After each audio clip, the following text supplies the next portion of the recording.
Hello and welcome to this pit stop for The Herb Witches, an expansion for the Quacks of Quedlinburg, designed by Wolfgang Warsch and published by Schmidt Spiele. The Herb Witches adds lots of things to the game. We'll start with the 5th player with all the bits you need to do that, and an absolute ton more chips of the basic kind so that you don't run out. It also adds 6 level pumpkin ones, which are exactly the same as level 1 ones. You just move 6 spaces rather than 1.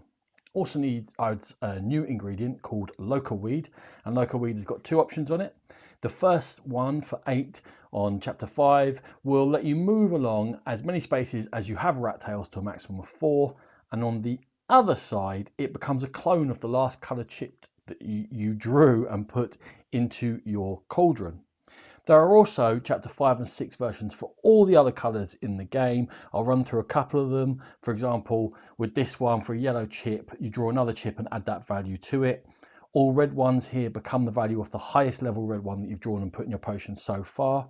With these purple ones, you check the victory point spaces that all purple chips have been laid on, and that then becomes purchasing power for you, and you can buy up to 2 chips with that. The green one, as usual, activates being last or second to last, but in this case you roll bonus dice for getting it. With the moth on this, whoever's got their moth furthest around is going to move their droplet one, and second furthest is going to get a ruby.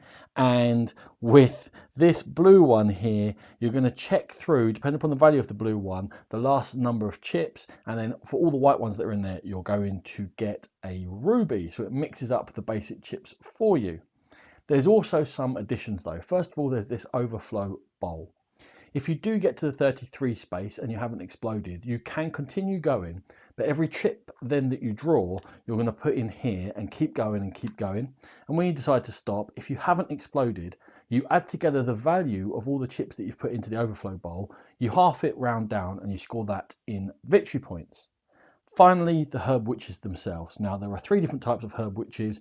There are 4 variants of them, and you draw a random one for each of the 3 types for each game. At the beginning of the game, each player is given an owl, a cat, and a snake coin. And during the course of the game, over the 9 rounds, once you can spend each of your coins on the appropriate phase. So you're going to activate each witch once during the course of the game.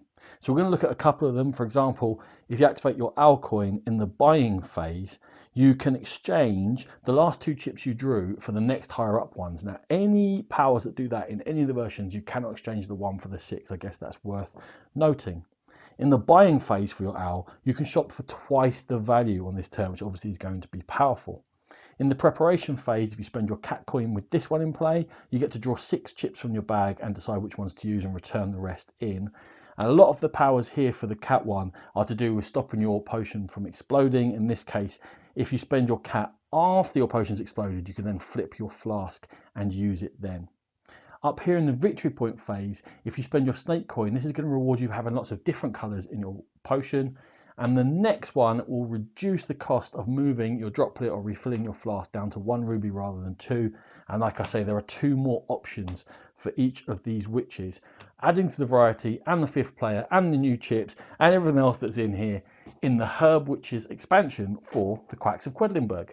This has been a Game Pit Stop. For more videos like this, check out our YouTube channel. For more in-depth coverage of games, please check out the Game Pit podcast.